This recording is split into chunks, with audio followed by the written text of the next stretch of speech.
பிதாவாகிய தேவனையும் ஆண்டவரை இயேசுவையும் அறிகிற அறிவினாலே கிருபையும் சமாதானமும் பெருகுவதாக.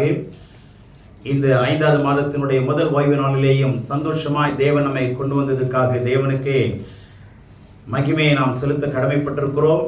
இன்று செய்தியின் தலைப்பாக Are we the readers of epistles or epistle of God?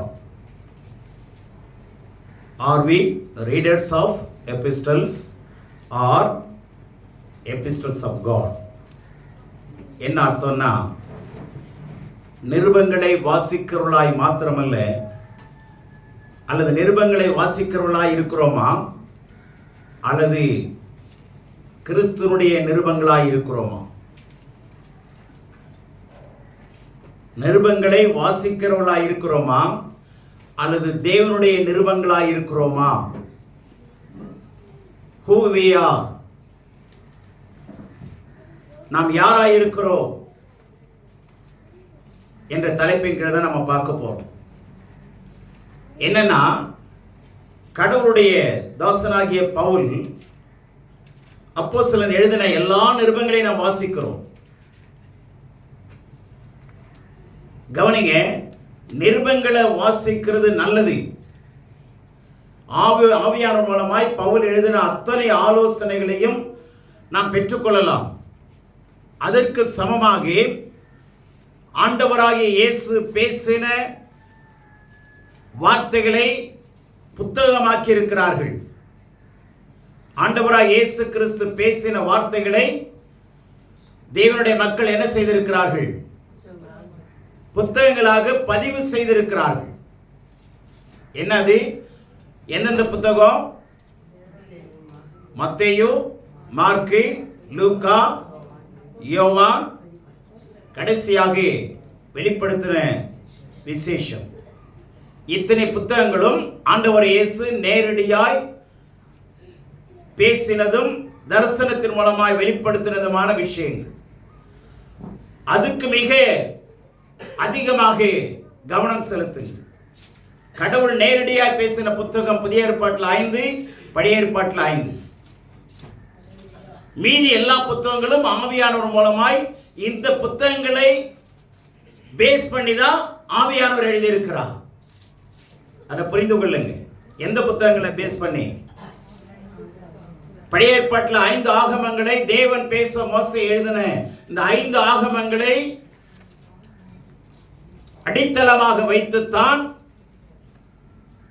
புதிய ஏற்பாடா இருக்கட்டும், பழைய ஏற்பாடா இருக்கட்டும், மற்ற எல்லா தேவனுடைய தாசர்கள் எழுதின எல்லா புத்தகங்களும் பரிசுத்த ஆவியின் மூலமாய் ஏவப்பட்டு எழுதப்பட்ட வார்த்தைகள். ஆமென். ஆகவே எல்லாவற்றுக்கும் நாம சம அந்தஸ்து கொடுக்க வேண்டும். நாம் நிருபங்களுக்கு அந்தஸ்து கொடுக்கிறோம், உண்மைதான். ஆனா ஆண்டவர் இயேசு பேசின ஒவ்வொரு வார்த்தையிலும் ஆழமான அற்புதமான ஆசீர்வாதங்கள் மறைந்துதான் இருக்கிறது. ஆமென்.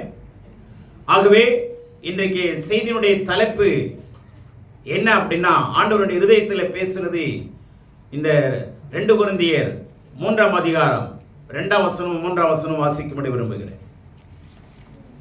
எங்கள் இருதயங்களில் எழுதப்பட்டும் சகல மனுஷராலும் அறிந்து வாசிக்கப்பட்டும் இருக்கிற எங்கள் நிருபம் நீங்கள் தானே. ஏனெனில் நீங்கள் எங்கள் ஊழியத்தினால் உண்டாகிய கிறிஸ்துவின் நிருபமாய் இருக்கிறீர்கள் என்று வெளியரங்கமாய் இருக்கிறது. அது மையினால் அல்ல, ஜீவனுள்ள தேவனுடைய ஆவியினாலும் கற்பலகைகளில் அல்ல, இருதயங்களாகிய சதையான பலகைகளிலேயும் எழுதப்பட்டிருக்கிறது. ஆமென். கவனிங்க, இங்க என்ன சொல்றாருன்னா, நிருபங்களை எழுதினவர், நிருபங்களை எத்தனை நிருபங்கள் எழுதியிருக்கிறார்? பவுல் அப்போஸ்தலன் 13 நிருபங்கள். சரிங்களா? எபிரேய புத்தகம் 1 எக்ஸம்ஷன். அது யாரு எழுதினார்கள் என்று தெரியாது. அது உறுதிப்படுத்தப்படவில்லை. அந்த புத்தகம் மாத்திரம் என்ன செய்யப்படவில்லை, அதனுடைய ஆசிரியர் யார் என்று உறுதிப்படுத்தப்படவில்லை. ஆகிலும் அதை பரிசுத்த பவுல் தான் எழுதியிருக்க வேண்டும் என்கிற கருத்தும் இருக்கிறது. ஏனென்றால் அவ்வளவு ஆழமாக வேறு எந்த ஒரு ஆசிரியரும் எழுதியிருக்க முடியாது என்பது வேத பண்டிதருடைய கருத்தாய் இருக்கிறது. ஆகவே புதிய ஏற்பாட்டில் 27 புத்தகங்கள்ல பாதி புத்தகம் யார் எழுதியிருக்கிறது? பரிசுத்த பவுல் எழுதியிருக்கிறார். இந்த நிருபங்களை நம்ம வாசிக்கும் போது அவர் என்ன சொல்றாரு, நான் எழுதின புத்தகங்களை வாசிக்கிற நிருபங்களை வாசிக்கிறவர்களே நான் எழுதல, நீங்கள் தானே என்னுடைய நிருபங்கள். இன்னும் அழகான வார்த்தை பாருங்க, என்ன சொல்றார் 2ஆம் வசனத்துல, எங்கள் இருதயங்களில் நீங்கள் எழுதப்பட்டிருக்கிறீர்கள், எழுதப்பட்டும் 2வது சகல மனுஷராலும் அறிந்து வாசிக்கப்பட்டும் இருக்கிற எங்கள் நிருபம் நீங்கள் தானே. அருமையான ஆழமான வார்த்தை தெரியுமா? நீங்கள் எங்கள் நிருபங்களை வாசிக்கிறவளா இருக்கிறீர்கள் இல்ல, சரித்திரத்தை படிக்கிறவங்க நிறைய பேருங்க, படிச்சவங்க நிறைய பேர். எத்தனை பேர் சரித்திரம் படைத்தார்கள்? ஆமென். சரித்திரம் வாசிக்கிறது தப்பு இல்லை. வாழ்க்கை என்னவா மாறணும்? சரித்திரமா மாறணும். தரித்திரமா இருக்கக்கூடாது, சரித்திரமா மாறணும். விசுவாசிங்க. ஏன்னா உலக மனுஷன் சரித்திரம் படைக்கிறான், ஒரு ரெக்கார்டை உருவாக்குறான், ஒரு புதிய சகாப்தத்தை உருவாக்குகிறான், அல்லது உருவாக்கப்பட்ட ரெக்கார்டை என்ன செய்யறான்? உடைக்கிறான். உருவாக்குறான் அல்லது ஏற்கனவே பதிவு செய்யப்பட்ட ரெக்கார்டை என்ன செய்யறான்? பிரேக் பண்றான். ரெண்டும் சாதனை தான். புதிய சகாப்தத்தை உருவாக்குவது சாதனை தான். பழைய சாதனையை முறியடிப்பதும் சாதனை தான். எதை செய்ய போகிறீர்கள்?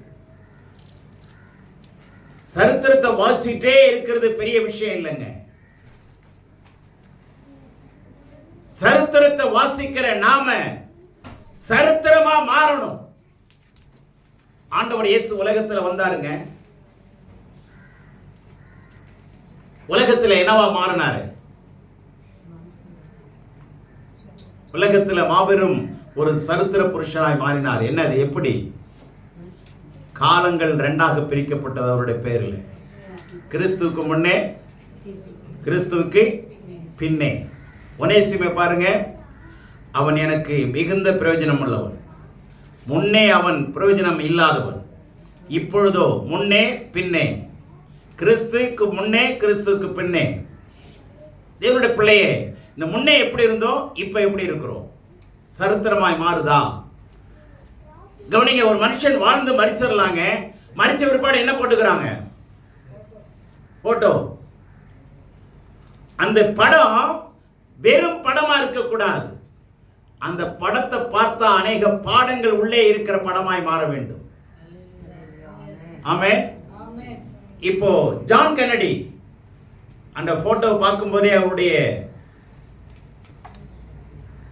சாதனைகளை சொல்லுவாங்க. ஆமென். ஆபிரகாம் லிங்கன் போட்டோ பார்த்தோன்னே இவர் யாரு? எந்த தேசத்தினுடைய அதிபர்?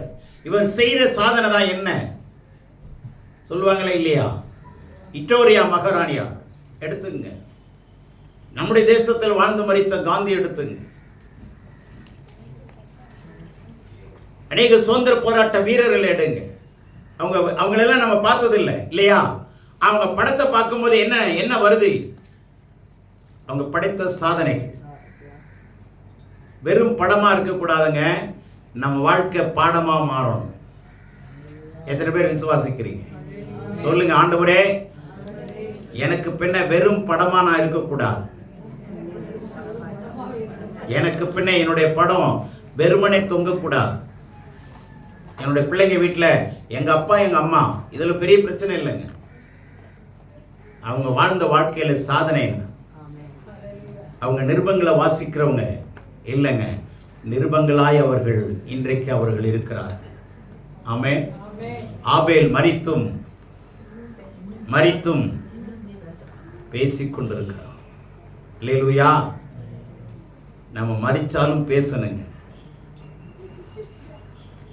யானை இருந்தாலும் 1000 பொண்ணு, இறந்தாலும் 1000 பொண்ணு. சரிதானே? உண்மைதானே? அதே கலர் தானே பன்னிக்குட்டி? ரெண்டும் ஒரே கலர் தானே? பண்ணியை பார்த்து சொல்றோமா? பண்ணியார நீ இருந்தாலும் 1000 பொண்ணு, இறந்தாலும் 1000 பொண்ணுன்னு சொல்ல முடியுமா? பண்ணையாரை பார்த்து கூட சொல்ல முடியாதுங்க, இல்லையா? மூச்சை விட்டா அவ்வளவுதான். 2 நடுக்கு 7 குறுக்கு 3 தமுக்கு ஒரே அமுக்கு, முடிஞ்சு போச்சா மனுஷனுடைய வாழ்க்கை. ஆனா கருப்பா இருந்தாலும் யாருங்க வேல்யூ? மதிப்பு யாருது? அதனால நல்லா கவனிங்க. வாழ்ந்து எல்லாருமே மரிக்கிறாங்க. மிருகங்களும் வாழ்ந்து மரிக்குது, நாமும் வாழ்கிறோம் மரிக்கிறோம். உலகத்தான வாழ்ந்தாங்க, மரித்தாங்க. ஆனா என்ன சாதனையை செஞ்சாங்க? ஐசக் நியூட்டன் எடுங்க. He was a father of scientist.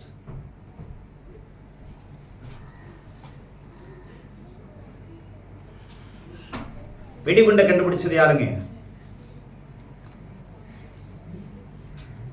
ஞாபகம் இல்லை. நம்ம தான் டெய்லி குண்டு போடுறோமே, நம்ம தான் வெடிகுண்டை டெய்லி போட்டுக்கிட்டே இருக்கிறோமே. சரியா? அந்த குண்டை யார் கண்டுபிடிச்சா எனக்கு என்னங்க? தேவனுடைய பிள்ளைகளே கவனிங்க.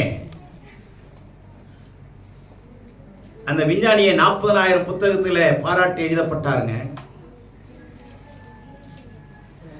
ஆட்டோபாமை கண்டுபிடிச்ச விஞ்ஞானியை அவரை பற்றி 40,000 புத்தகங்களில் எழுதப்பட்டிருக்கு. சரித்திரமாயிருக்கிறார். ஆல்பர்ட் ஐன்ஸ்டீன் மிக உன்னதமான ஒரு படைப்பாளிங்க. தேவனுடைய பிள்ளைகளை எந்த நோக்கத்துக்காக நீங்களும் நானும் வாழ்ந்து கொண்டிருக்கிறோம்? பக்கத்தில் பார்த்து கேளுங்களேன், எந்த நோக்கத்துக்காக வாழ்கிறோமா? மாடி புண்ணியவதியே, புண்ணியவான, எந்த நோக்கத்துக்காக நீ வாழ்ற? வீட்டை கட்டணுமா? என்ன பண்ணணும்? எந்த நோக்கத்துக்காக வாழ்ந்து கொண்டிருக்கிறோம்? கொரிந்து பட்டணத்தார் அந்த விசுவாசிகளை பார்த்து பவுல் எழுதுறாரு, எங்களுடைய நிருபங்கள் நீங்கள் தானே. என்ன அருமையான வார்த்தை! அது படிக்கும்போது எனக்கு ஆச்சரியமா இருந்ததுங்க. என்ன சொல்றாரு? எங்கள் இருதயங்களில் எழுதப்பட்டிருக்கிறீர்கள். எங்கள் இருதயங்களில் எத்தனை பேருங்க ஊழியக்காரனுடைய இருதயங்களில் எழுதப்பட்டிருக்கிறீங்க? எத்தனை குடும்பம் ஊழியக்காரனுடைய இருதயத்தில் எழுதப்பட்டிருக்கிறீங்க? அதற்கான சாதனைகளை நாம் என்ன செஞ்சிருக்கிறோம்? ஆக்கிலால் பிரிஸ்கில்லால பவுல் வாழ்த்துறாருங்க, பாராட்டுகிறார். ஆண்டவருக்கு அவர்களுக்காக நன்றி சொல்லுகிறார். அவர்களை குறித்து ஸ்தோத்திரம் பண்றாரு. உங்களை நினைக்கும் பொழுதெல்லாம் வயிறு எரியுது, அப்படி சொல்லல.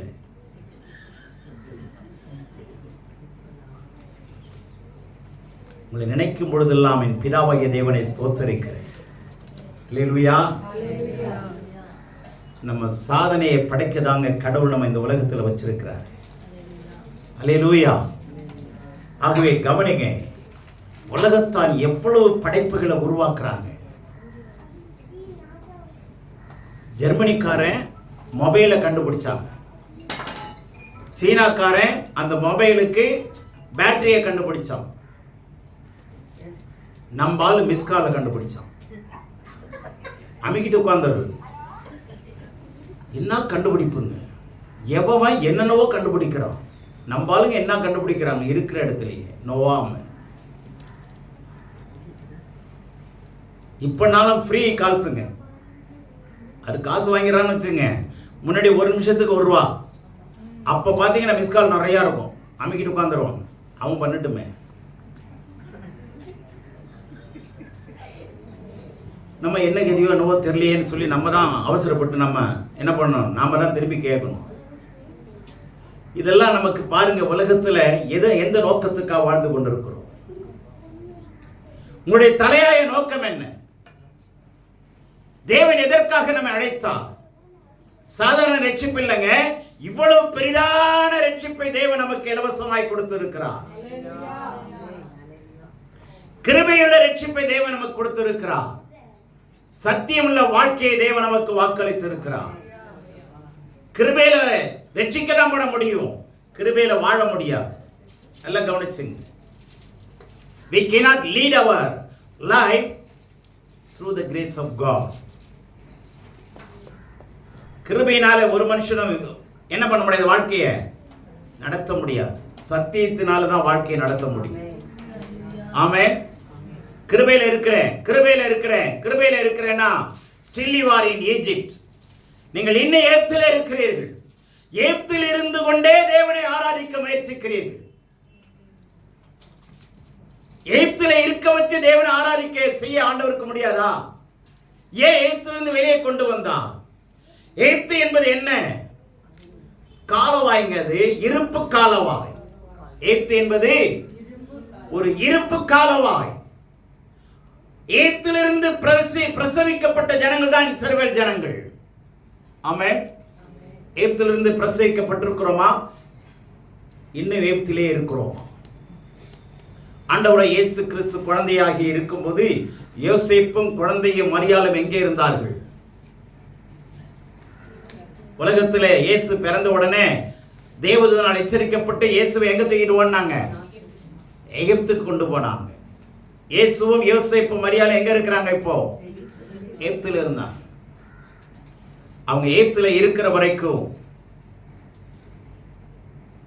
ஏரோது உயிரோடு இருந்தான். வைஸ் வர்சாவா சொல்லணும்னா ஏரோது உயிரோடு இருக்கிற வரைக்கும் அவர்கள் எகிப்தில் இருக்க வேண்டிய கட்டாயம். தேவனுடைய பிள்ளையே, நீங்க உங்க வாழ்க்கையில ஆளுகிற ராஜா பார்வோனா ஏரோதா யார் என்று கண்டுபிடிங்க. யார் உங்களை ஆண்டு கொண்டிருக்கிறார்?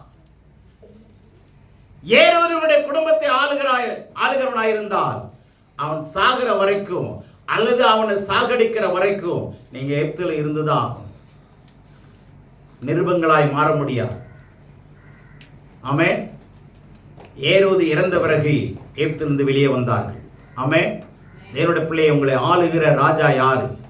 உங்க மாம்சத்தை ஆளுகிற ராஜா யாரு? உங்களுடைய ஆத்மாவை ஆளுகிற ராஜா யாரு? Find out and eradicate. அதை கண்டுபிடிச்சு அழியுங்க. நீங்க எகிப்தை விட்டு வெளியே உடனே வர முடியும். ஆமென். பார்வோன் உயிரோட தான் இருந்தான். ஆனா உயிரோட இருக்க வச்சு தான் தேவன் கொண்டு வந்தாரு. ஆனா வெளியே வந்த உடனே இஸ்ரவேல் காப்பாற்றப்பட்டார்கள். பார்வோனும் அவனுடைய சர்வசேனையும் சமுத்திரத்தில் என்ன ஆனது? அடிந்து போனது. தேவனுடைய பிள்ளையே, சாதனையாளர்களாய் நாம் மாறணும். அதுக்கு நான் மிக முக்கியமான விஷயத்தை சொல்றேன், நல்லா கவனிங்க. நீங்கள் இருதயங்களில் எழுதப்பட்டவர்களாக இருக்கணும். எல்லாரும் நிருபமா மாற முடியாதுங்க. பிரயாசப்படுகிறவர்கள், அடுத்ததாக அர்ப்பணிக்கிறவர்கள், கடவுளுடைய வேலைக்கு தங்களை அர்ப்பணித்துக் கொண்டவர்கள். எஸ்ராவுடைய நாட்கள்ல பாருங்க, நெகேமியாவுடைய நாட்கள்ல பாருங்க, எத்தனை பேர் தங்களை ஆண்டவருடைய பெரிய வேலைக்கு அர்ப்பணித்தார்கள். அவங்க சொல்றாங்க, சத்துருக்கள் வந்து எஸ்ரா நெகேமியா செய்யற வேலையை தடை பண்ணும் பொழுது அவங்க என்ன சொன்னாங்க தெரியுமா? நாங்கள் பெரியவருடைய வேலையை செய்து கொண்டிருக்கிறோம். யாருடைய வேலையை? உலகம் பெரியாருடைய வேலையை செய்து கொண்டிருக்கிறது. ஆனால் நாமோ பெரியவருடைய வேலையை செய்யணும். யாருடைய வேலை? பெரியவருடைய வேலை. பெரிய வேலைங்க. அதுக்காக பிரயாணப்படுகிற தூரம் வெகு தூரம், போக வேண்டிய தூரம் வெகு தூரம். தேவனுடைய பிள்ளைகளை சும்மா நிருபமா யாரும் மாற முடியாது. அதற்கான ஆயத்தம், அதற்கான ஆயத்தம் இருக்கணும், அதற்கான பிரதிஷ்டை இருக்கணும், அதற்கான அர்ப்பணிப்பு இருக்கணும். பவுலுடைய இதயத்திலே கொரிந்து பட்டணத்தில் இருக்கிற விசுவாசிகள் மகா கொடிய பாவிகள்ங்க. விசுவாசிகள் மகா கொடிய பாவிகள். அங்க பாருங்க, பரிசுத்தாவின் அதிகமாக கிரியை செய்தார். அங்கதாங்க வரம் அதிகமா பத்தி பவுல் பேசுறாரு. ஏன்? பாவத்தில் இருக்கிற மக்களை விடுவிக்கணும்னா பரிசுத்தாவினுடைய வல்லமை வேணுங்க. ஆமென். பரிசுத்தனுடைய செயல்பாடு வேணும். அதை நான் சீக்கிரமா இணைக்க விரும்புகிறேன். இருதயங்கள் எழுதப்படும். இரண்டாவது ரொம்ப அருமையான வார்த்தை சொல்றாரு, சகல மனுஷராலும் அறியப்படணும். பவுலை பத்தி பிசாசு சொல்ற ஸ்டேட்மெண்ட் என்ன தெரியுமா? பவுலையும் அறிவேன், இயேசுவையும் அறிவேன். என்ன அழகான ஸ்டேட்மெண்ட் பாருங்க. உங்க பேர் பிசாசுக்கு தெரியுமா? உங்க பேர் இயேசுக்கு பிசாசுக்கு தெரியும். நீங்க நினைக்கலாம் இயேசுக்கு என் பேர் தெரியுங்க. ரைட்டுங்க. நான் கேட்கிறேன், பிசாசுக்கு உங்க பேர் தெரியுமா தெரியாதா? கோடம்பாக்கத்தில் இருக்கிற இன்னார்னு சொன்னா அவங்கள எனக்கு தெரியுமே அப்படின்னு சொல்ல முடியுமா? பிசாசு சொல்லுமா உங்க பேர் பிசாசுக்கு தெரியுமா? பாதாளத்துக்கு தெரியுமா? பாதாளம் வரைக்கும் பேர் தெரியுமா? அந்த அளவுக்கு அதிர்ச்சி, வைப்ரேஷன். நம்ம பேரை கேட்டாவே அதிருதா? உலகத்தான் சொல்றாங்க என் பேரை கேட்டா அதிருதுன்னு. அவனுக்கு இருக்கிற உணர்வு கூட நமக்கு என்ன இல்லையங்க. அந்த வைப்ரேஷன் இருக்கணும். எப்போ, எதனால, ஏன் கேள்வியை கேளுங்க. பாதாளம் வரைக்கும் உங்க பேர் போகணுங்க. பாதாளத்துக்கு நீங்க போயிடக்கூடாது. பேர் பாதாளத்துக்கு போகணும். ஆமென். நீங்க பாதாளத்துல பவுல்னு ஒரு பிசாசு சொன்னுச்சுன்னு வச்சுங்க, ஐயோ அவன் பேரை மாத்திரம் சொல்லாத, அவன் மிகவும் பயங்கரமானவன், உலகத்தை கலக்கிக்கிட்டு இருக்கிறான், அவனுடைய சகாப்தத்தை முடிக்கிறதுக்கு தான் நாங்க பிரயாசப்பட்டுக்கிட்டு இருக்கிறோம், ஆனா அவன் கிட்ட என்னால நெருங்க முடியல, அவனிடத்தில் தேவனுடைய வல்லமை பயங்கரமாக இருக்கிறது, உபதேசித்துக் கொண்டிருக்கிறான், ஜனங்களை மாற்றிக் கொண்டிருக்கிறான், தலைகீழ இருக்கிற உலகத்தை தலைய மேல நிறுத்துறான். அப்சைட் டவுன் இல்ல, டவுன் சைட் அப். தலைகளா இருந்த உலகத்தை இப்ப என்ன பண்றான்? திருப்பி வைக்கிறான். எங்களுடைய முயற்சி ஒன்றுக்கும் பலிக்கல, மிகவும் பயங்கரமானவனாய் இருக்கிறான். சொல்லியிருப்பானா இல்லையா பிசாசு? நம்ம பேரை பக்கத்து வீட்டுக்கு தெரியுமா? நம்ம பேரை சில வீடுகளில் போய் கேட்டால் அவங்களெல்லாம் எனக்கு தெரியாதுன்றாங்க. பக்கத்து வீட்டில் கூட தெரியல மாட்டேங்குது. அவங்க யாருன்னு எங்களுக்கு தெரியாதுங்க, நாங்கள் எங்கள் வேலை உண்டு, நாங்கள் உண்டு, நீங்களே போய் விசாரிச்சுங்கன்னு அவ்வளவு சுலபமாக சொல்லிடுறாங்க. அவ்வளோ அடக்கமாக வாழ்கிறோம். ஏன்னா நம்ம கேட்டிருக்கோம்ல, அடக்கம் பண்ணுற வரைக்கும் அடக்கமாக வாழணும்னு. அதனால் யார் பேருக்கும் நான் போகிறதில்லைங்க, யார் பிரச்சனைக்கும் நான் தூண்டு போகிறதில்லை. நாங்கள் எங்கள் வேலை உண்டு, எங்கள் குடும்பம் உண்டு, சர்ச்சு உண்டு, வேலை உண்டு, இப்படியே வந்துடுவோங்க. பக்கத்து தெருவில் உங்கள் பேர் தெரியுமா? யோசிச்சு பாருங்க. சகல மனுஷராலும் அறிந்தும், அடுத்தது என்ன? வாசிக்கப்பட்டும் இருக்கிற நீங்கள், வாசிக்கப்பட்டும் இருக்கிற நீங்கள் எங்கள் நிருபம். எபிஸ்டல்னா நிருபங்கள். அந்த எபிஸ்டல்ல தாங்க பிஸ்டல் இருக்கு. எபிஸ்டலுக்குள்ள தான் என்ன இருக்கு? பிஸ்டல்னா என்ன இருக்கு? கன்னு. நமக்கு முட்டை கண்ணை வச்சிருக்கிறோம், அதுதான் இருக்கு. ஆனா கன் இருக்கா? எபிஸ்டலுக்குள்ள இருக்குங்க. நிருபத்துக்குள்ள நிரூபணம் பண்ணுகிற கன் இருக்குங்க, நிரூபிக்கிறவைகள். ஆமென். நீங்கள் நிரூபிக்கப்பட வேண்டும். உங்களை 4 பேர் வாசிக்கணும், உங்களை 4 பேர் வாழ்த்தணும். ஐயோ அந்த அம்மாவா, வாயை தூக்கிட்டு வந்துருவா. நான் பைய தூக்கி தாங்க கேள்விப்பட்டிருக்கிறேன். வாயை தூக்குறது இந்த காலத்தில் தான் அந்த மாதிரிலாம் பேசுகிறாங்க. வாயை தூக்கிட்டு வந்துட்டாங்க. நான் பைய தூக்கி தான் கேள்விப்பட்டிருக்கிறேன். தேவனுடைய பிள்ளையை உங்களை 4 பேர் வாசிக்கிறாங்களா? உங்களை பற்றி 4 பேர் சொல்கிறாங்களா? சகல பேராலும் அறியப்பட்டும் வாசிக்கப்பட்டும் இருக்கிற எங்கள் நிருபங்கள் நீங்கள் தானே. என்ன அருமையான wonderful statement. Amazing witness. Amazing witness. மனப்பூர்வமா சொல்றாரு பவுல். சகல ஜனங்களால் வாசிக்கப்பட்டும் இருக்கிற எங்கள் நிருபம் நீங்கள் தான். You are our epistle. நீங்கள் தான் எங்களுடைய நிருபம். என்ன அருமையான வார்த்தை. அடுத்தது பாருங்க, 3ஆம் வசனம். ஏனெனில் நீங்கள் எங்கள் ஊழியத்தினால் உண்டாகிய கிறிஸ்துவின் நிருபங்களாய் இருக்கிறீர்கள். இப்ப யாருடைய நிருபமா இருக்கிறாங்க? கிறிஸ்துவுடைய நிருபங்களாய் இருக்கிறீர்கள். நீங்க எங்களுடைய நிருபங்களாய் இருக்கிறது மாத்திரமல்ல, you are the epistle of Christ. எங்க ஊழியத்தில் ப்ராடக்ட் ஆனவங்க, ப்ரொடியூஸ் ஆனவங்க. எங்களுடைய ஊழியத்தினுடைய ப்ராடக்டே நீங்க தான். நீங்க தான் நிருபங்கள். உங்களை நிறைய பேர் வாசிக்கணும்,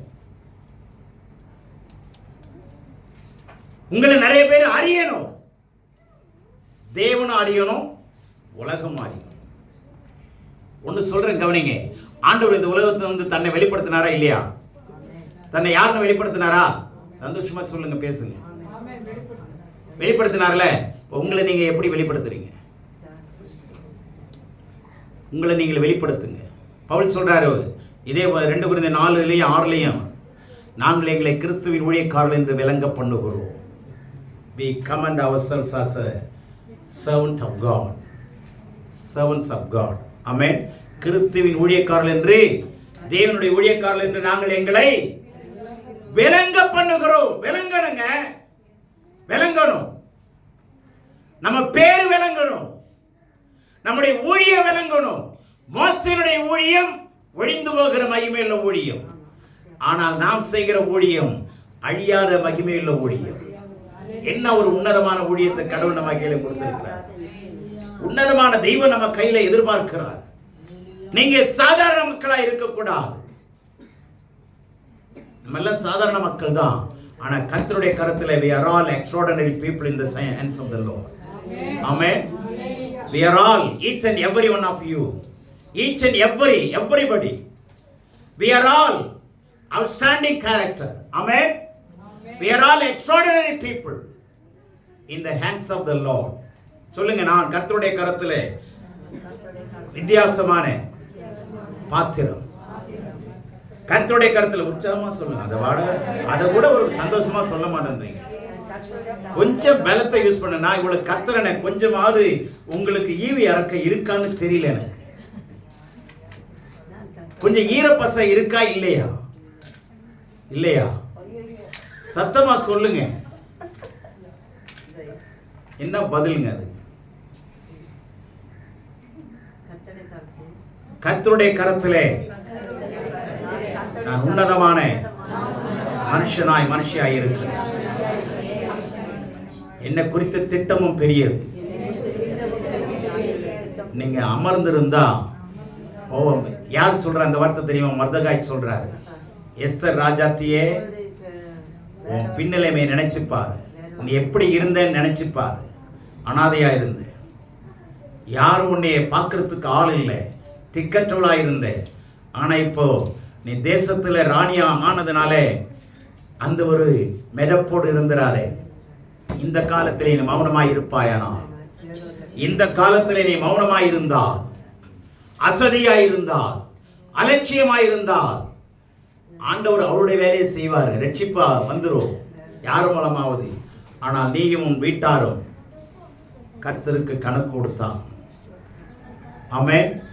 இந்த நாட்களிலே மௌனமாயிராதே. இப்போ நம்ம என்ன பண்ணணும்? கிறிஸ்துவின் நிருபங்களாய் நீங்கள் இருக்கிறீர்கள். யாருடைய நிருபமா இருக்கிறோம்? சொல்லுங்க நல்லா. கிறிஸ்துவினுடைய நிருபங்களாய் இருக்கிறோம். எத்தனை பேர் உயிரோட்டமா சொல்றீங்க? நான் யாருடைய நிருபமாய் இருக்கிறேன்? நான் கிறிஸ்துவினுடைய கரத்தில் நிருபமாய் இருக்கிறேன். என்னை ஜனங்கள் அறிவார்கள். பிசாசு அறியோ, ஜனமா அறியோ, உலகமா அறியோ, பரலோகமா அறியோ. ஆமென். அதிர்ச்சியை கொண்டு வரணுங்க, மகிழ்ச்சியை கொண்டு வரணும். நம்முடைய நடையில, நம்முடைய உடையில தேவ அபிஷேகம் விளங்கணும். விசுவாசிங்க. அல்லேலூயா. நான் போய் உட்கார்ற இடத்துல தேவனுடைய வல்லமை விளங்கும். நீங்களும் நானும் கிறிஸ்துவனுடைய நிருபமாய் மாறணும். நிருபங்களாய் வாசிக்கிறவளாய் அல்ல, மாத்திரமல்ல, நிருபங்களாய் மாறணும். அநேக மனுஷரால் அறிந்தும் வாசிக்கப்படணும். இருதயங்களில், ஊழியக்காரருடைய இருதயங்களில் எழுதப்படணும். ஏன் தெரியுமா? எழுதுறார், சொல்றாரு பாருங்க, கிறிஸ்துவின் நிருபமாய் இருக்கிறது என்று வெளியரங்கமாய் இருக்கிறது, மறைமுகமாக இல்லைங்க. நான் மறைவா ஜெபம் பண்ணிட்டு இருப்பேன்.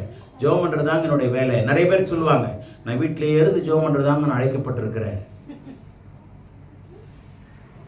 எவ்வளவு ஒரு கேவலமான ஒரு வார்த்தை தெரியுமா? ஜெபம் பண்றவன் உலகத்துக்கு ஒளியா இருக்கிறான். ஆமென். ஆண்டவர் சொன்னாரு, you are the light of the world. நீங்க குண்டு சட்டில குதிரை ஓட்டணும்னு நினைக்காதீங்க. சட்டியில குதிரை ஓட்ட முடியாது முதல்ல, இல்லையா? தயவுசெய்து நல்லா கவனிங்க. கடவுள் உலகத்துக்கு வெளிச்சமா வைத்திருக்கிறார். உலகத்துக்கு பக்கத்தில் பார்த்து சொல்லுங்க, அம்மா உன்னை உலகத்துக்கு வெளிச்சமா வச்சிருக்கிறாரு. ஏன் பதுங்குற? ஏன் பதுங்குற? ஏன் உன் பேர் பக்கத்தருக்கு வர மாட்டேங்குது? தேவனுடைய பிள்ளையே, எங்கேயோ வாழ்றாங்க ஐஸ் விற்கிறவன், அவன் நம்ம ஊர் தெருவுக்கு வந்து அவன் பேரை தெரிஞ்சு வச்சிருக்கிறோம். மீன் விற்கிறவங்க பேரை, போன் நம்பரை வாங்கி வச்சுக்கிறோம். அவன் பேரெல்லாம் நமக்கு தெரியுதுங்க, நம்ம பேரு யாருக்குங்க தெரியுது? நான் ரொம்ப அமைதியா இருக்கிறேன். உலகத்துக்கு சாட்சிகளாய் இருக்கிறேன். You are witness unto me. எனக்கு நீங்கள் சாட்சியாய் இருக்கிறீர்கள். எருசலேமை விட்டு வெளியே வா, யூதேயா விட்டு வெளியே வா, சமாரியா விட்டு வெளியே வா, பூமியின் கடைசி வரைந்தும் போ. இதுதான் கடவுளுடைய பெயரான. ஆமென். கிறிஸ்துவனுடைய கிரேட் கமிஷனே அதுதான். You have to go forth to the uttermost part of the world in order to proclaim the gospel. Amen. Hallelujah. இதுதான் go and make the disciples. சீஷர்களை உருவாக்கு. தேவனுடைய பிள்ளையே, நீங்க நிருபமா மாறணும்னா முதலாவது சீஷனா மாறணுங்க. இந்த கருத்தை மனதில் பதிய வச்சுக்கொள்ளுங்க. சீஷனா மாறணும்னா என்னவா மாறணும்? விசுவாசியா இருக்க கூடாது. விசுவாசிகள் என்னவா மாறணும்? சீஷனா மாறணும். சீஷத்துவத்துக்கான புத்தகத்தை எடுத்து வாசிச்சு பாருங்க. எல்லாத்தையுமே நான் இப்ப சொல்ல முடியாது. சீஷத்துவத்துக்கான புத்தகத்தை எடுங்க. அப்பதான் பூரணத்துக்கு கடவுள் கொண்டு போவா. நீங்க விசுவாசியா இருந்தீங்கன்னா பரலோகம் போய் சேர முடியாது. பரலோகம் போய் சேர முடியாது. சீஷனா மாறுங்க. அதுல நிறைய கட்டளை இருக்கு, அது சொல்ல நேரம் இல்லை. சரி, அடுத்தது, மையினால் அல்ல ஜீவனுள்ள தேவனுடைய ஆவியினாலும் கற்பனைகள் அல்ல இருதயமாகிய சதையான பலகையிலும் எழுதப்பட்டிருக்கிறது. நல்ல கவனிங்க. இங்கேயும் மறுபடி சொல்றார் இருதயத்தில் எழுதப்பட்டிருக்குதுன்னு. என்னன்னா நல்ல கவனிங்க.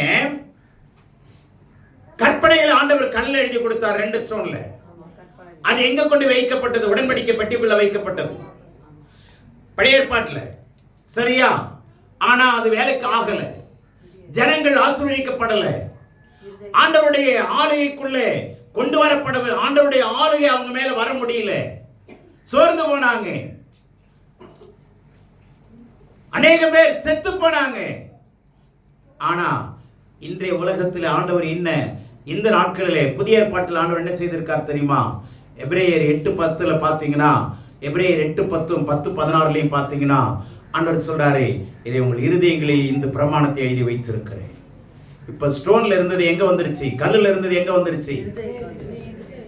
இதயத்தில் எழுதி வச்சுட்டாரு. எல்லாருடைய இதயத்தில் எழுதியிருக்கிறாருங்க. எல்லாருடைய இதயத்தில் எழுதியிருக்கிறார். இப்போ உள்ளத்தில் எழுதி வச்சதை மறுக்க முடியுமா? நம்ம மறுக்க முடியுமா? எல்லாருடைய உள்ளத்திலேயும் கர்த்தர் அவருடைய கட்டளை புத்தகத்தை, நியாயப்பிரமாண புத்தகத்தை எழுதி வச்சிருக்கிறாருங்க. You cannot escape. இது அதிலிருந்து தப்பிக்கவே முடியவே முடியாது. ஏன்னா இருதயத்தில் எழுதி வச்சுட்டாரு அவருடைய பிரமாணத்தை. இப்ப எனக்கு தெரியாதுன்னு சொல்லவே முடியாது. அவருடைய இருதயத்தில் எழுதி வச்சிருக்கிறார். சரி, இப்போ நம்ம பார்க்கலாம். 1ஆம் அதிகாரத்துக்கு வாங்க. மிக முக்கியமான வசனத்தை நான் சொல்லி முடிக்கிறேன். இப்போ நிருபங்கள் எப்படி பிறந்ததுன்னா நெருக்கத்திலிருந்து பிறந்ததாங்க நிருபங்கள்.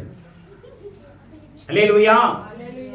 பலவிதமான நெருக்கங்கள், பாடுகள் வழியிலே பிறந்ததாங்க தேவனுடைய கடிதங்கள். பரவசமான நேரத்தில் எழுதுனதில்லை. சிறைச்சாலையிலே பவுல் எழுதும்போது இருக்கும்போது எழுதப்பட்ட நிருபங்கள் வேற. ஆமென். சிறைச்சாலை நிருபங்கள் இருக்கா இல்லையா? போதக நிருபங்கள் இருக்கா இல்லையா? இருக்கு. எபேசியர், பிலிப்பியர்ல, கொலோசியர்ல பாருங்க. இதெல்லாம் என்ன நிருபங்கள்? சிறைச்சாலை நிருபம், சிறையிலிருந்து எழுதப்பட்டது. நெருக்கத்திலிருந்து பிறந்துதான் நிருபங்கள். நீங்க நிருபங்களா மாறணும்னா இப்ப 1ஆம் அதிகாரம் 4ஆம் வசனத்திலிருந்து படிங்க.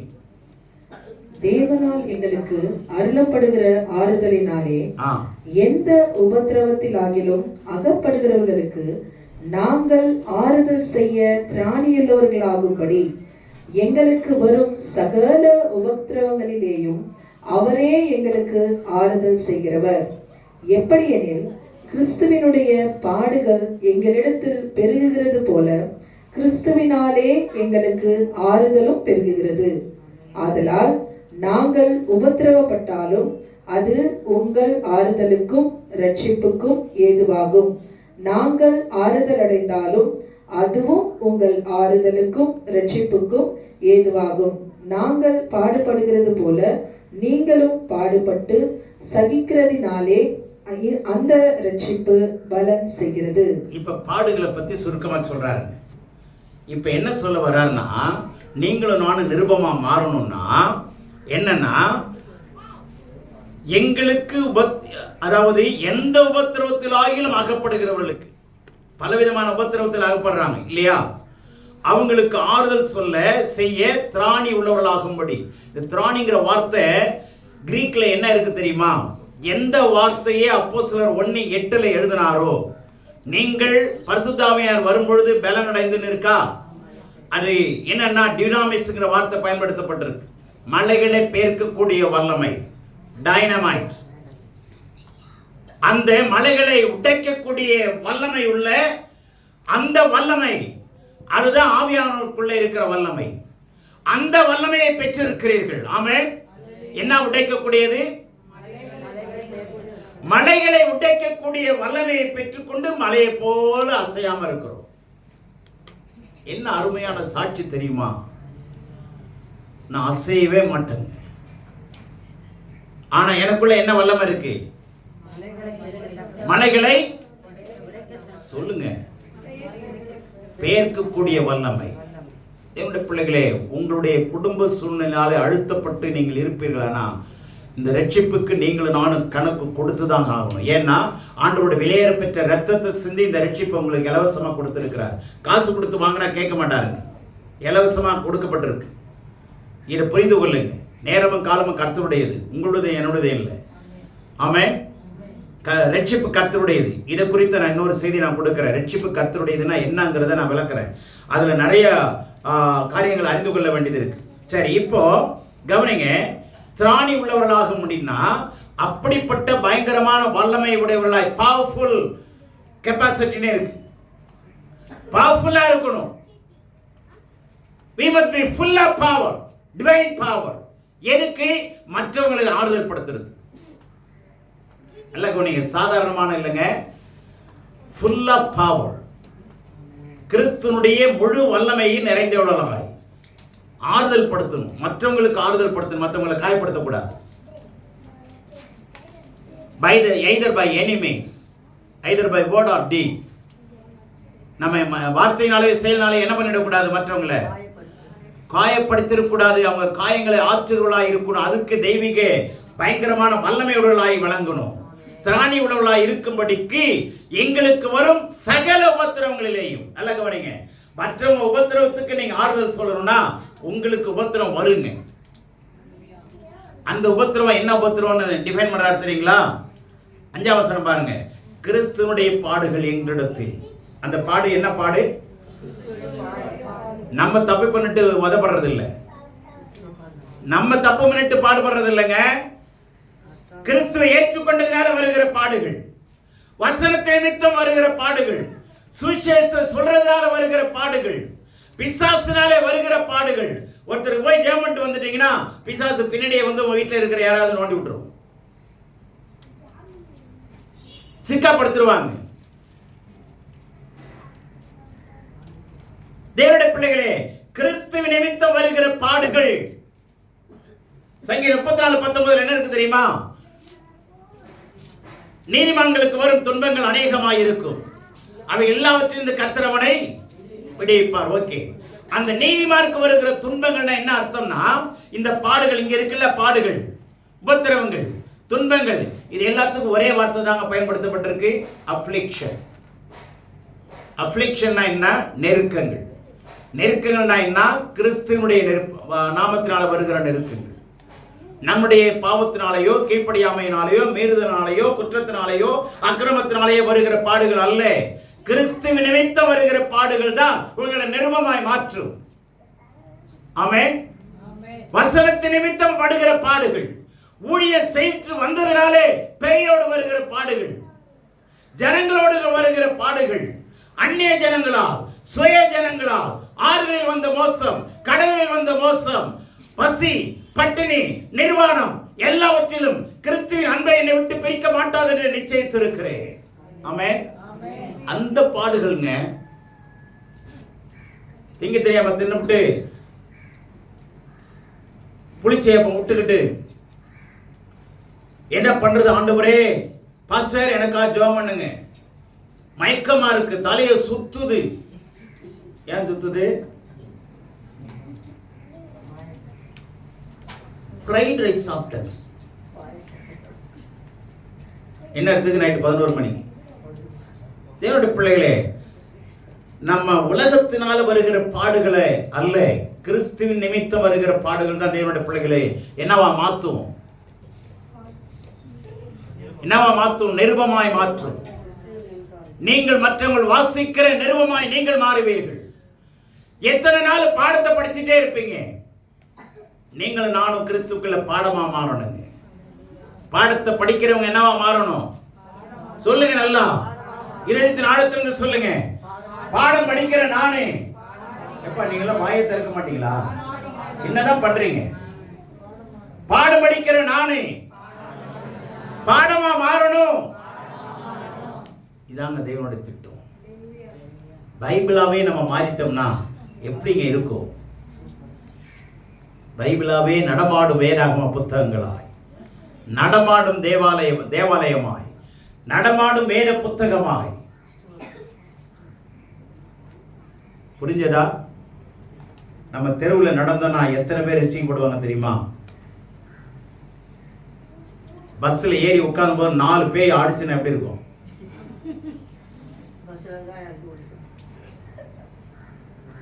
ஆனா ஒண்ணு, டிரைவர் ஆடாம இருக்கணும்.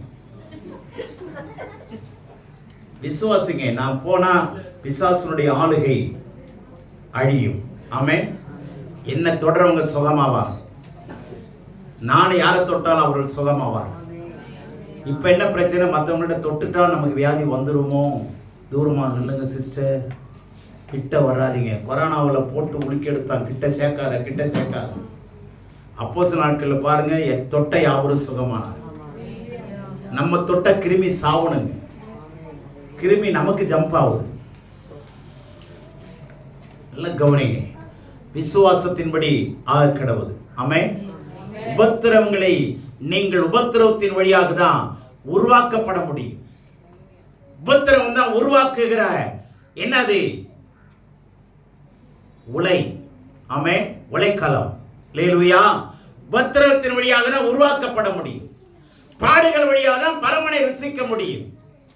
பாடுகள் வழியாக தான் பரலோகம் போக முடியும். இதான் தேவனுடைய திட்டம். கிறிஸ்துவனுடைய பாடுகளை உங்க வீடுகளில் சகிக்கிறீங்களா? வீட்டில் ஜெபம் வச்சுட்டா 4 பேர் சும்மா வந்துக்கிட்டே இருப்பான், பெரிய பிரச்சனை ஆகிடும். நேற்று யாரோ ஒரு பையன் சொன்னான், வீட்டுக்கு ஜெபம் வந்துட்டா அவ்வளோதாங்க, தூங்க விட மாட்டாங்க. இந்த தொந்தரவுலாம் இருக்கக்கூடாதுன்னு தான் நான் சர்ச்சுக்கு ஓடிடுறேன். பாருங்க தேவனுடைய பிள்ளைகளே, உபத்திரவங்கள் தான் நம்மளை உருவாக்கும். உபத்திரவங்களை சந்திக்கிறவங்க தான் சாதனையாளராக மாறுவார்கள். ஆமென். ட்ராக்ல டெய்லி ஓடி பாருங்க, நீங்க ஒரு ஸ்பிரிண்டரா வருவீங்க. ஆமென். நீங்க 100 மீட்டரை 10 செகண்ட்ல 10 செகண்ட்ல ஒருத்தன் ஓடுனா நீங்க 9.9 செகண்ட்ல ஜெயிச்சிருவீங்க. ஆமென்.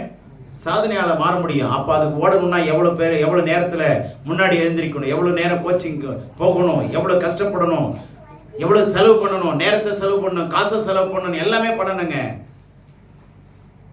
கொஞ்சம் நோவு வரட்டுங்க உடம்புல.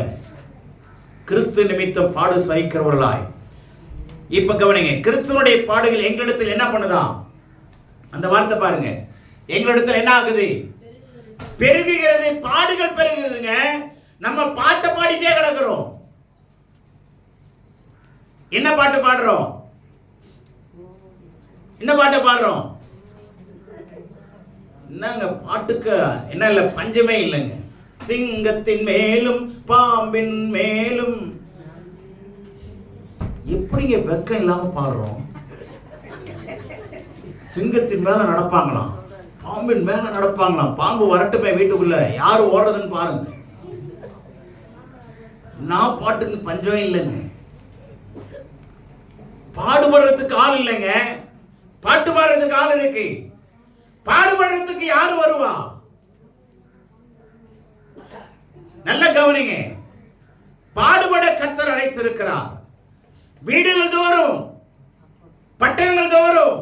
பவுலுக்கு என்ன கிடைச்சது? அடியும் உதையும் தாங்க. இத பரிசுத்த ஆவியானவர் மெதுவா சொன்னாராம். பவுல் சொல்றாரு, வீடுகள் தோறும் உனக்கு உதை இருக்குடானாராம்.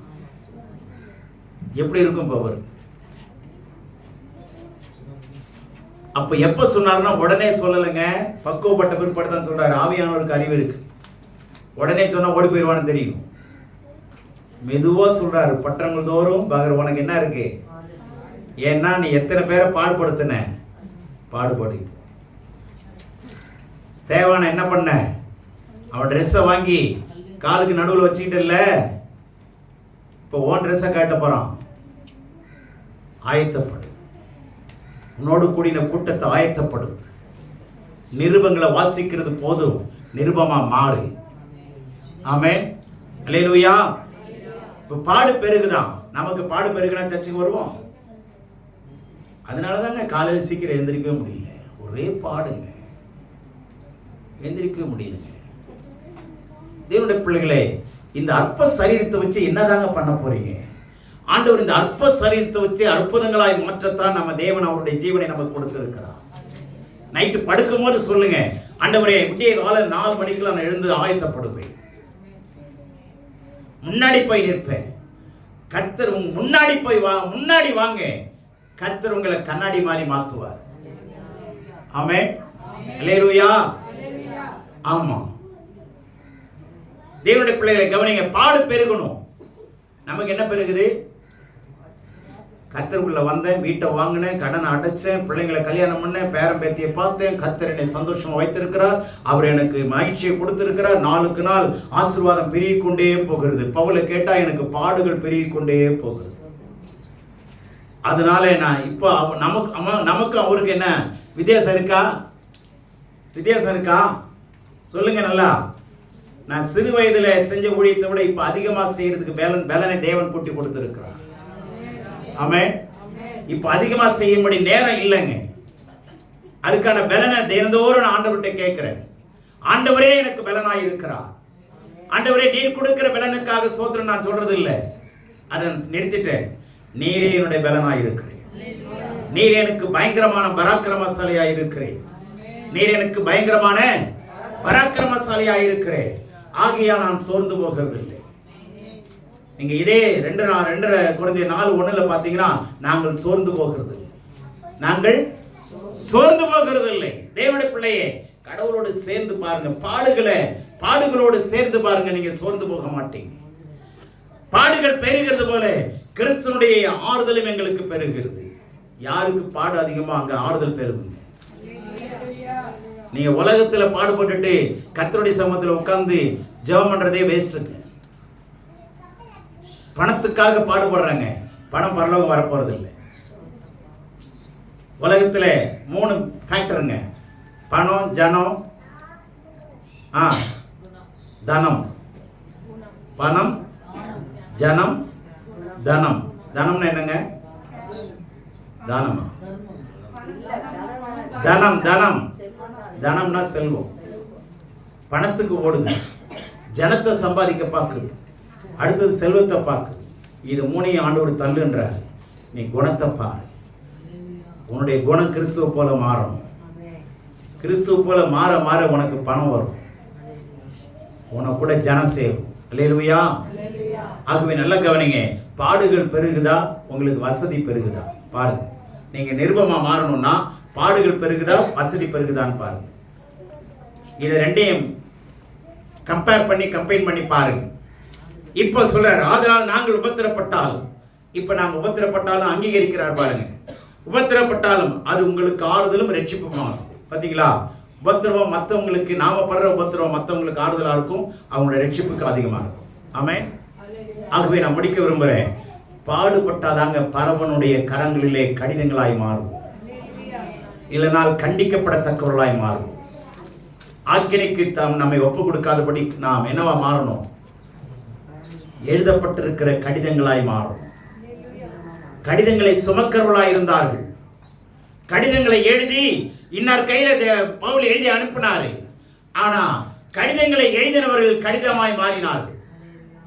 கடிதங்களை கொண்டு போய் கொடுத்தவர்கள் நிருபங்களாய் மாறினார்கள். பாடுகள் பெருகினது. நமக்குள்ள என்னங்க பெருகுது? சரீர பாடுகள் தான், உபாதைகள் தான். அதெல்லாம் தூக்கிட்டு நீங்க எழும்புங்க. கர்த்தர் உங்களோட எழும்புறா பாருங்க. நம்ம என்ன சொல்றோம்? ஆண்டவர் எழும்பட்டு நான் எழும்புறேன். ஆண்டவர் சொல்றாரு, மரியாதையை நீ முதல்ல எழும்பு, நான் உன் கூட எழும்புறேன். அல்லேலூயா. எழும்பு, நான் உன்னை பிரகாசிக்கிறேன். நீ எழும்புனா நான் உன்னை பிரகாசிக்க பண்ணுவேன். சரியா? படுக்கையை வசதியாக்காதீங்க. மனுஷகுமாரனுக்கு தலை சாய்க்க இடம் இல்லை. சொல்லுங்க. அதை படுக்கும்போது சொல்லிட்டு பண்ணுங்களேன், என்னை அடைச்ச மணவாளனுக்கு தலை சாய்க்க நேரம் இல்லை, ஆனால் நான் தலை சாய்க்க போகிறேன் ஆண்டவரே. தலையை, ஆமா, என்ன பெட்டுங்க அது? ஆமா, கடவுள் நல்ல காட்டு கொடுத்திருக்கிறாருங்க. அதுல படுத்தா எங்க இருந்தா தூக்கம் வரும்னு தெரியல. தேவனுடைய பிள்ளையை தூக்கத்தை விரும்பாதே, தூக்கத்தை விரும்பாதே. தேவனுடைய பிள்ளைகளை நிருபங்களாய் மாறணும்னா நிறைய நெருக்கங்களை சந்தித்தாகும். சும்மா நிருபமா மாற முடியாது. இல்லைன்னா சும்மா படிச்சுக்கிட்டு தான் இருக்கணும், சும்மா படிச்சுக்கிட்டு தான் இருக்கணும். ஆனா உங்களை வாசிக்கிறவர்களாய் மாறணும். அல்லேலூயா. ஆகவே நாம கடைசியா பாருங்க 6ல, நீங்களும் பாடுபட்டு சகிக்கிறதுனாலே. நீங்களும் பாடுபட்டு என்ன பண்ணணும்? ஆமா, சகிக்கணுங்க. பாடுகளை சகிக்கணும். பாடுகளை சந்திக்கிறவங்க இல்ல, பாடுகளை சந்திக்கிறவங்க நிறைய பேர் தேவனை நிந்தித்து செத்தான். ஆனா பாடுகளை சகிக்கிறவங்க தான் ரட்சிக்கப்படுவார்கள். பாடுகளை சகிக்கிறவங்க தான் நிருபங்களாய் மாறுவார்கள். அவர்கள் மற்றவர்களுக்கு சொரூபங்களாய் இருக்க மாட்டார்கள். விக்கிரகங்களாய், மற்றவர்களுக்கு அவர்கள் விக்கிரகங்களாய் மாற மாட்டார்கள், நிருபங்களாய் மாறுவார்கள். ஆமென். தேவன் தாமே உங்களை ஆசீர்வதிப்பாராக. ஆமென்.